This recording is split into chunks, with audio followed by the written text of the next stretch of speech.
प्रियंका चौरसिया आपके अपने चैनल धर्म वेदी में आपका स्वागत है। दोस्तों, आपको इस वीडियो में मैं बताने जा रही हूँ कि इस वर्ष जो है पितृपक्ष यानी श्राद्ध कब से आरंभ हो रहा है और उसकी समाप्ति कब से हो रही है, और जो पितृ दोष क्या होता है, पितृ हमसे क्यों रूठ जाते हैं और उनको श्राद्ध के समय खुश करने के कौन कौन से उपाय हैं जिससे हम पितृदोष से मुक्ति पा सकते हैं। तो दोस्तों, चलिए आपका ज्यादा समय ना लेते हुए अपनी वीडियो की ओर आगे बढ़ती हूँ। मुझे नीचे दिए हुए कमेंट बॉक्स में कमेंट करिए कि आपको मेरा वीडियो कैसा लगता है। लाइक करिए, सब्सक्राइब करिए और नीचे दिए हुए बेल आइकन को दबाना ना भूलें ताकि मेरे आने वाले वीडियो का नोटिफिकेशन आप तक पहुंच जाए।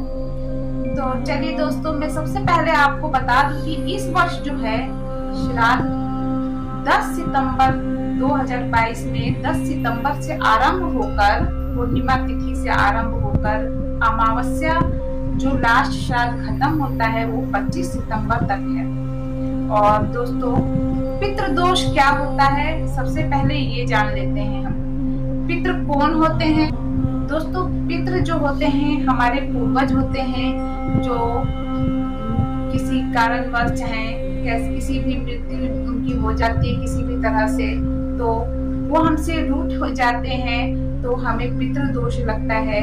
जैसे कि कहा जाता है कि जब भी हम किसी श्राद्ध का कर्म ठीक ढंग से नहीं करते, हमारे परिजनों द्वारा उनका अपमान किया जाता है, या जब पितृ हमें अपने पितृलोक से हमें देखते हैं कि उनका परिवार उन्हें किसी भी खुशी के माहौल में या किसी भी तरह से उन्हें याद नहीं कर रहा, तो उनका मन दुखी होता है और वो श्राप दे देते हैं।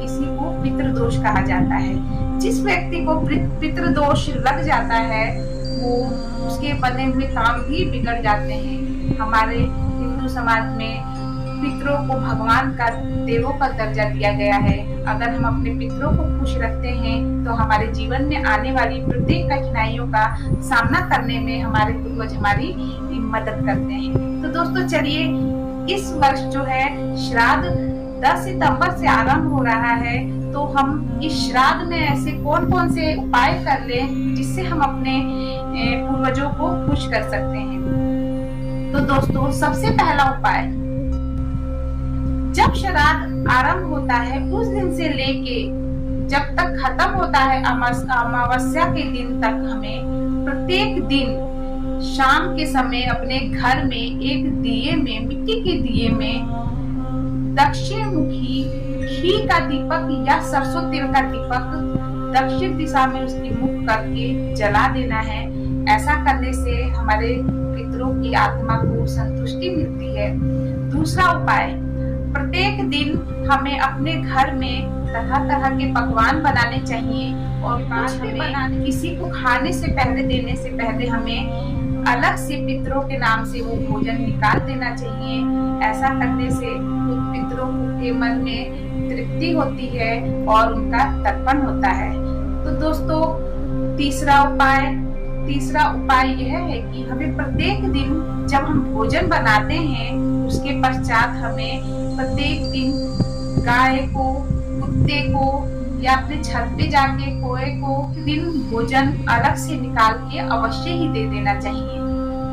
ऐसा करने से हम पितृदोष से मुक्ति पाते हैं। चौथा उपाय यह है दोस्तों कि हमें श्राद्ध में पितृ गायत्री मंत्र का जाप प्रत्येक दिन करना चाहिए। ऐसा करने से कहा जाता है जिस व्यक्ति पे भी पितृदोष होता है वो उससे मुक्ति पा लेते हैं।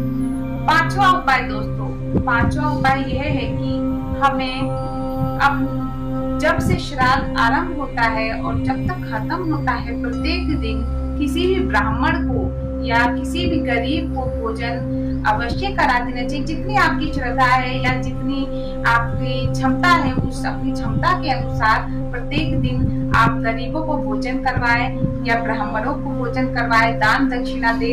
ऐसा करने से भी हमारे पूर्वज जो होते हैं हमसे खुश होते हैं और हमें हमारे कार्य में सफलता में हमें योगदान देते हैं। तो दोस्तों, इस तरह से हम अपने पितरों को पितृपक्ष में खुश कर सकते हैं, जिससे कि हमारे काम में आने वाले किसी भी प्रकार का जो अड़चन होता है उसमें हमारे जो पूर्वज होते हैं हमारी सहायता करते हैं, हमारी रक्षा करते हैं। तो इसीलिए मैं प्रत्येक से व्यक्ति से कहूंगी कि वो अपने इस श्राद्ध में कम से कम वो, अगर वो कुछ भी नहीं कर पाते हैं तो अपने पूर्वजों को खुश करने के लिए वो कम से कम गरीब अपनी क्षमता अनुसार दान दक्षिणा अवश्य दे दे। ऐसा करने से हमारे पूर्वजों की आत्मा को शांति मिलती है और वो हमसे खुश होते हैं, पितृदोष से मुक्ति मिलती है। तो दोस्तों, मेरा वीडियो आपको कैसा लगा नीचे दिए हुए कमेंट बॉक्स में जरूर बताएं। मैं फिर आऊंगी नए वीडियो के साथ, नए उपायों के साथ। तब तक आप अपना प्यार मुझ पे ऐसे ही बनाए रखें। नमस्कार।